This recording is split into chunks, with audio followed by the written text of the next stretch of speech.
Hi YouTube, thank you for my new subscribers and my old subscribers, thank you very much for that. Just thought I'll show you my battery box with its covers on. As you can see, I've got an air vent at the front. I've also got an air vent at the back here, but I'm putting that air vent on the underside, and then I'm going to have the grill where it's raised, it's going to be flush with the wood. I've got to get another one for this side, just for if there's any heat. And then what I will do is, if I do get any heat in the summer, I can take this vent off and then just inside fit a 5-volt USB fan. So this one will take the air in, or the ones at the back will take air in and blow it out the front. That's my plan anyway. I've got to do some more tests and then see what it runs like in the summer, but everything's been running great. These are 50mm ring pulls, so you can pull your boards up. And then on the here, I've got the isolator here. When you wire all your stuff in, I put all my stuff where I wanted things to be. I wanted it all on one wall, but I couldn't get it all on one wall, so I had to put another board and then fix some parts on this side, my inverter and fuse board and stuff like that. I put it on this side. Then I got my charger and my controller on this side, and maybe later on I might be getting a second MPPT solar charger controller, so that's the space in that corner for the next one, because I might have an extra, because the sun and stuff, if it's not good enough with the panels I've got, I may have to up it and then have another 2 panels, but we'll see what happens.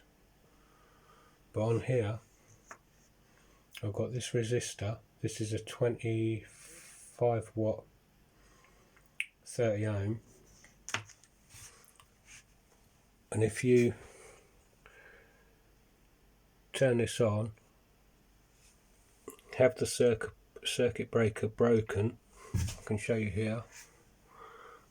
Here's your circuit breaker. The little red lever drops out, so that's off now. Now it's back on. So you would have this on. This circuit breaker will be broken because the lever will be down. And then what I've done is I've got this box and I've fitted a resistor in here, and I've got a little push button switch. You press it and then release it and it is cut off. And then I've connected the wires to this live and then the wire to this live. And then before you turn your inverter on, it's good to press this for 10 seconds. That will put a charge into the capacitors, and then once you release that, you've released it, that's got the charge in the capacitors, and then you can just push the trip back up and then connect it, and that'll be all ready to run. People have been saying that they've had the capacitors pop because they've just like turned it on, it's had a rush of power into dead flat capacitors, and it can pop your capacitors. So you can find a lot of other people that have done this. They've not made a box. What they've done is they've got this, they've attached 2 wires to it. One side's got a crocodile clip on it and the other side's just a wire, and all they do is they touch it onto they connect one to this side and then touch the other side for 10 seconds and then release it. These little rubber things don't do very much, but yeah, so you need to do that. Or you could do what I've done, is just get the smallest box you can find, and then fit yourself one in here like that, same as I've done it. You can see that alright, and that's how I've done mine. This circuit breaker is rated at 200 amps. The cable that I've got here, 35mm, is 240 amps. Then my 10mm is rated for 70 amps. And on this side I've got 16mm that's rated for 110 amps, which all seems to be working. I've got two, because I've got water pumps to come in and a couple of other things on this fuse board. So what I did for my lights that are in the kitchen, front room, bedroom and hallway, I've come off with another two 10mm cables, and I've got it just up in the corner of me in this little area, and I've got a 6 fuse board, and that's doing me lights. And then because I had an off cut and I had some extra 10mm cable, I got the 70 amp inline fuses and I fitted them, because the cable's rated at 70 amp, and I managed to get my length, so I didn't waste any cable. And then I've got it on a 50 amp circuit breaker. But yeah, I've got down here, I've got my bus bars.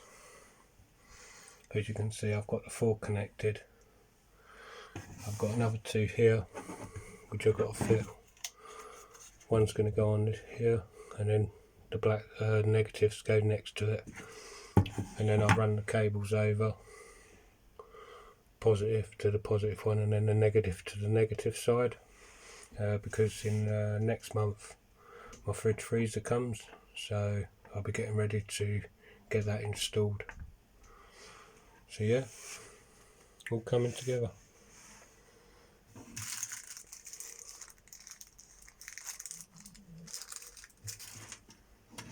These are my lights that I've done. I did have some clips and fitted some chains to them and hung them on the ceiling, and I didn't like the way they looked, so I got some beech like this. You can just see some holes there, that's where the clips go. There's one on here as well, the clips go there. There's a hole through here,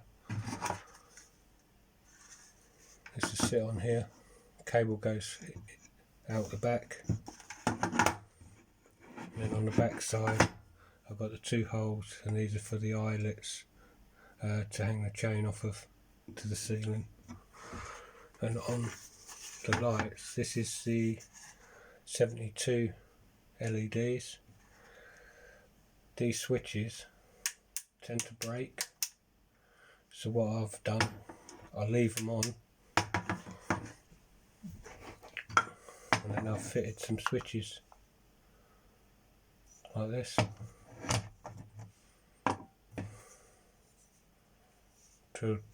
Chiseled this out and then drilled a hole in, comes out the top here light for the wires to go in. These holes here are to screw to the wall, and once you put your switch in, you won't see that fixed to the wall. They look quite nice like that.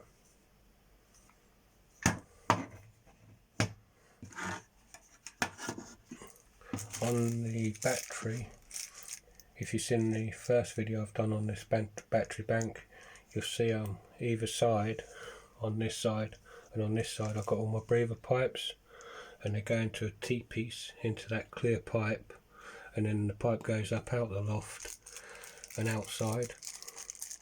What you do is when your battery comes, this is lead acid, you've got these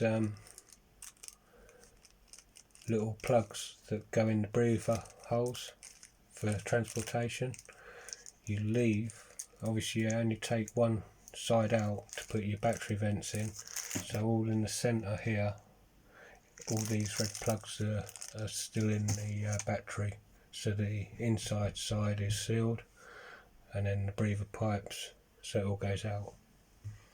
But yeah, and if you see in the first video, you'll see on these last 4 batteries, they're quite close together.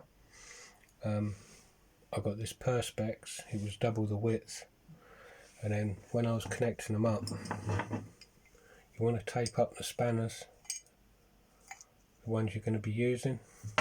And then when I was working on the, because I've got the negative, positive, negative, then positive, they're a bit close together, so when you're putting the battery terminals on, I put the perspex in between them so I could work on one side, because if I'd done 4 batteries and then I wired these 2 in and anything could touch the terminals, it would have been a bad day for me. So just for safety, I used the perspex to run down as I was connecting these last 4 in, and then when I did the connections to the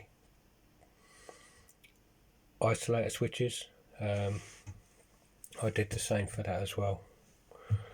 These sides didn't really matter, but it was just the centre ones you need to be I needed to be very careful, and you would need to be as well.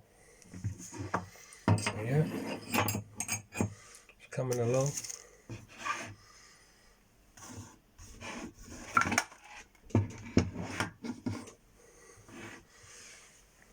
But yeah, I'll put all the parts down that I've used, and then on a lot of it's come from eBay, and what you can do is I'll put the parts in and then just go through the list, and then once you see the part, just go down further, and then you might find the same part a little bit cheaper.